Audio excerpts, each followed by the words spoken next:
Hey, what's going on out there, YouTube family? This is Samuel Legge here representing Team JVS. I'm back again for another movie review. This is another part of the Welcome to Blumhouse. It's a part of the Amazon Studios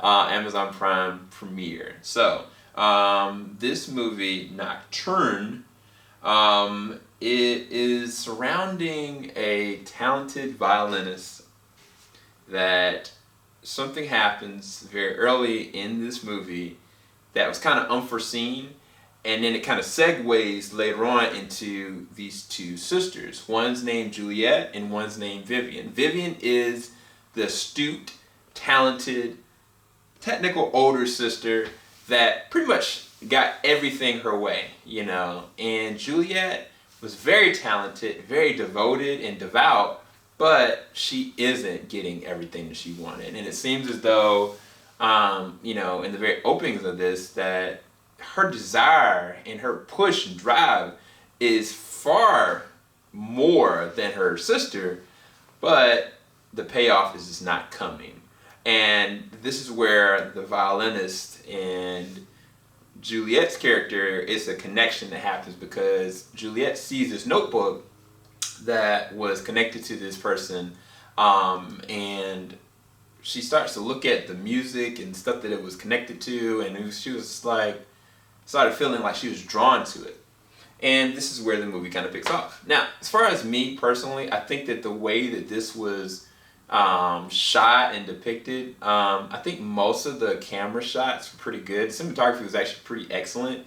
I think that a lot of the imagery was very iconic and very eerie. Specifically, anything that was a part of the book was very eerie and like deranged and kind of sycophantic, almost like satanic. And matter of fact, there were certain elements to, you know, things that she started unraveling about the book, or even like just different verbiages that was a part of the dialogue. I was like, man, you can find this is some evil mess. So I think that was very eerie. I think that was very out there, and I think it attributed to a lot of the things that platformed the way that this story went. I do think that the actress that plays the role of Juliet, I think she did an amazing job. She definitely was the standout. I think the problem with her character is that I could not connect with her in any way, shape, or form. Part of the reason why I had issue with this film is that everything got thrown at me. Like, I was thrown at the assumption of what happened with the violence. I was thrown at with the assumption of understanding or trying to understand that there are the rivalry going on with the two sisters. To be quite honest with you, it wasn't until like the second half of the second act that I even realized that that was a sister. For the longest time, I was like, oh, the sister's off somewhere else at Juilliard or whatever. And, you know, I didn't put two and two together that Vivian was the older sister. Maybe that was my attention, but it was just things were just flowing and going so fast that I was like, oh, but wait, she keeps saying Rumi, like, whoa, that's her sister. So there's a lot of things that left with exposition and explanation from different modes of conversation between dialogue that I was left to assume. Even like the instruction teachers, two different instruction teachers. One is the older one, there's one that's a Japanese or Asian instructor. And their character motivations, specifically the Asian instructor, who was supposed to be the best of the best tier, like, I couldn't comprehend his motivations. But then when I actually understood by the third act of what he was really trying to do, it didn't line up, because it just, the way that things were fluctuating so fast, I was like, this is the payoff I don't get, you know what I'm saying? And I think that the movie itself lends itself to be more of an indie kind of film, but it's trying to be horror, and it's trying to be kind of like, not necessarily revolutionary, because I have seen this kind of like horror film before.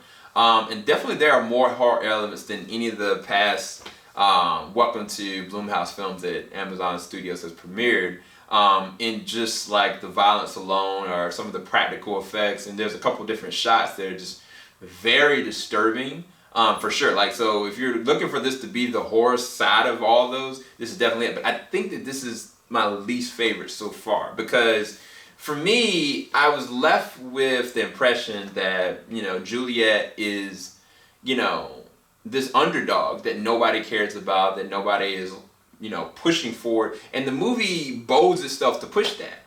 But narratively, the way that her character progresses is kind of like Black Swan, but backwards. Like, it kind of was like, I don't connect with Juliet. I don't really, empathize with her situation because of her character choices or even the way she's written. Another thing that was really strange as far as the VFX is concerned, there's an overlying theme with light and a displacement of light or a specific connection to light that kind of happens or apparent in connection to the specific book that she finds.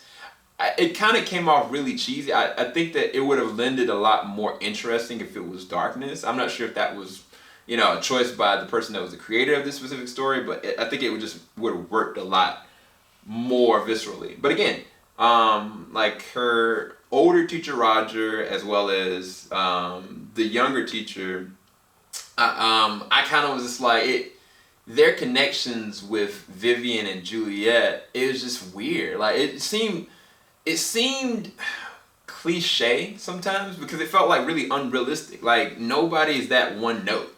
Like people don't. Like I felt like I could predict way they felt based on their motivation. I don't like that. Like one of the things I loved about these past two films, that the unpredictability about where things are gonna go.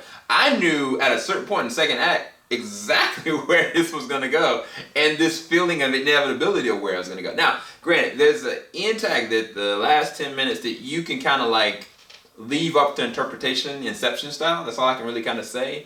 But if you really think about it, you know exactly where it went and you knew when it was going to go that exact route. And again, I don't have any empathy, where I feel like they could have made a more of an effort to make me feel truly empathetic to the circumstance and this downward spiral of these sisters' rivalry in and of itself that really started at the most small, minuscule place that they never really pivoted to that point, with the only exart of like one specific conversation that happens at a dinner table that came off really cliche and unnecessary as well. So either way, I'd probably rest this at like a 6.5 out of 10. I think it was acted well by specific key actors. The actress that played the role of Vivian, I didn't get much from her performance. Madison Iseman. I think Sydney Sweeney did the standout of this. I think most of the teachers, they kind of were like one note, and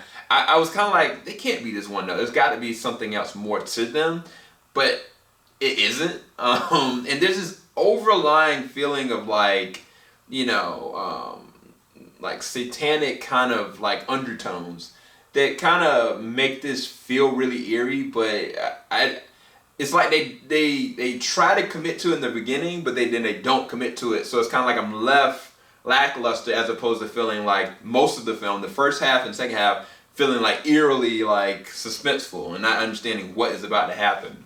So those are my thoughts. Hopefully you guys enjoyed this review for this movie. I'll talk to you guys a bit later on. Make sure you check it out on October the 16th on Amazon Prime. And again, there's a lot of other ones. And I got one more review to do, and that is going to be for The Evil Eye. I'll talk to you guys later. Keep it locked. JVS, we ain't gonna stop. Peace, guys.